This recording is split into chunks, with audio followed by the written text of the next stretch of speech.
ও বউ কিটা আমার বন্ধু আইছে তারে তার ঘর থাকি বার করিয়া দিলাইছইন এর লাগি হে আমরা ঘরে থাকবো আজকে। এই বেটা পাগল নি আমি, সারাদিন আমি কাম করি, তোর কথায় কথায় হলতা চলবো নি? ইগরে খামলা বেটি নি আমি। এ তোর খুশি তিনি সংসার চলতো, 2 দিন বাদে বাদে তোর হাই এখন গানস আনি এখন যোগ আমরা ঘরে থাকবো খাইবো। ঘরে খামলা বেটি নি আমি, কুত্তা বেটা। তোরেও আজকে আমি ঘরে বাদ দিতাম না, বারা ঘর থাকি। আসলে বউ হে আমরা বাড়ির টাকা তাইছে না, হে কর বিয়া করতো।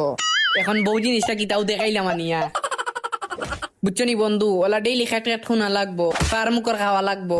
যদি টিকতে পারো তাইলে বিয়া করো। না রে বন্ধু, আমি তো বেও বিয়া করতাম, কারণ তুই জানোস না নি আমি যে করে বিয়া করতাম আমি যে সুন্দর। ওই গো বউ, এ যে করে বিয়া করতো এগো যে সুন্দর বেটি, মুখো যেন কিতা দেন মাখে।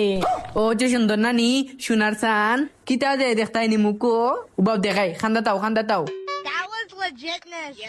ও তামালম দে মুখো ওলা তো লইয়া বাদে ওলা গোসা দে, গোসা দিয়া তু তু কইয়া গালো তা দে।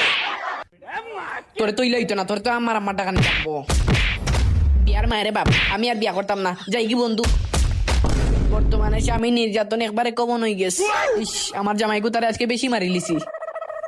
ও জামাই তোমার লাগে একটা গিফট আনছি বউয়ে।